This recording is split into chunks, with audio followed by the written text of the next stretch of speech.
So I watched Primal from my good old buddy Genndy Tartakovsky, and it was great. I absolutely love this series of 5 episodes, which amusingly enough was produced by Cartoon Network Studios, much like Samurai Jack Season 5, and I'm really glad they're allowing themselves to attach their name to adult-oriented cartoons, which thankfully lends itself room for good quality animation and not cheap production that many adult cartoons unfortunately fall victim to. Now, ever since the very beginning, I was hyped for this shit. A series by Genndy Tartakovsky with potentially a lot of action, free of age-rating censorship, with another legend, Brian Andrews, being creatively involved alongside Genndy. This was a recipe for success, and if you were skeptical from the beginning, well, I don't get you, man. Something I didn't consider for some reason, even though looking back it was pretty fucking inevitable, was the lack of dialogue this series would have, since we're talking about the dinosaur era, so language was probably nowhere near as developed as it is today, which is a good thing because lack of dialogue is one of Genndy's strengths, which can be seen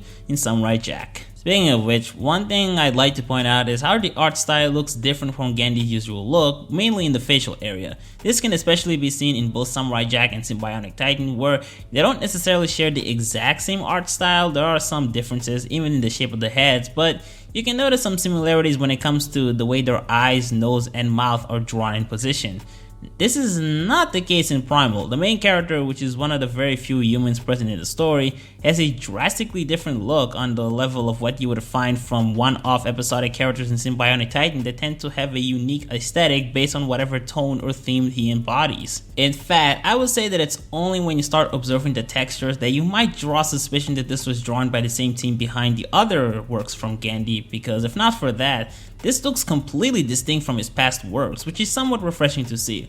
Although one thing you'll still get are the wholesome facial expressions when the characters are happy or relieved. Like, Jesus, every time I see the human character smile, I feel so nostalgic and humble. It's great. I love this shit. The background imagery is obviously phenomenal. There are a handful of weird color schemes with questionable naturality, and I don't even mean that in a negative way. It makes the environment interesting looking and pleasant to look at. The color schemes in the backgrounds aren't by any means as eccentric as what you would see from Billy and Mandy or Harvey Street Kids, but there are some interesting color choices that'll grab your attention. They're also drawn well, no poor matching bullshit. There is certainly perfect chemistry between the character models and the backgrounds. I also like how somewhat gritty everything looks, including the imagery present here. This is a very violent series. A lot of brutal fights occur, often bloody, which makes it awesome.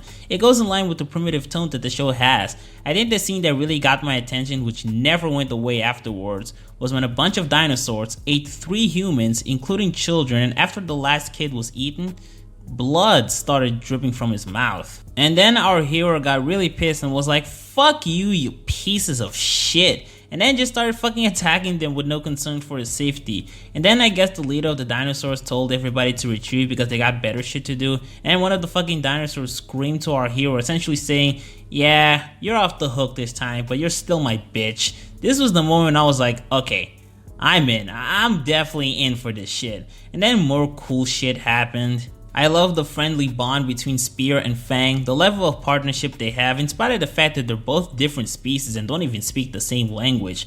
It's just so inspiring and awesome.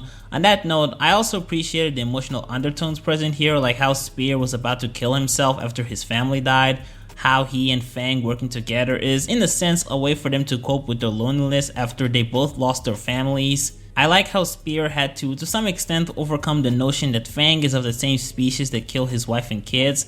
I like how sympathetic Spear started feeling towards other animals when they die, which he had started feeling that way before, but I assume hanging up with someone other than a human and sharing the same traumatic event allowed him to feel more empathy for other animals, to the point where he took the tusk of the woolly mammoth that they had killed and stolen from and gave it back to his relatives out of respect. Although he was probably also shitting himself a little bit over the thought of fighting these giant ass animals and thought it would be a lot smarter to avoid any further beef with them. I like how, out of appreciation for the beauty of the scenery, Spear decided not to stab the fish and instead just take them naturally, because if he had done the former, not only would he cause unnecessary aggression, but he would also pollute the water with fish blood. So good on you, Spear, you're growing up. Now I wish I had more to say about the story, but this was very short and not very plot driven. It doesn't matter much because all I need to say to you is that this show is violent, primitive, and well animated with cool shot composition, on-point shading, unique movements on the part of the characters. At some point I'm pretty sure one of the apes did something similar to a Naruto run. The only reason why I'm not giving this a 9 out of 10 is because I didn't care for the music. It might grow on me the more I rewatch it, but as far as the first viewing, I really didn't get much out of it. In case you can't tell, I highly recommend watching this. I will admit I'm willing to do as much as I can to let Genndy Tartakovsky continue to work in animation and work on projects he feels passionately about by endlessly giving him shadows, but I also believe this is worth your time. Anyway, I hope you guys enjoyed this video. I know it's been a while since I say this, but fuck it. Bye for now.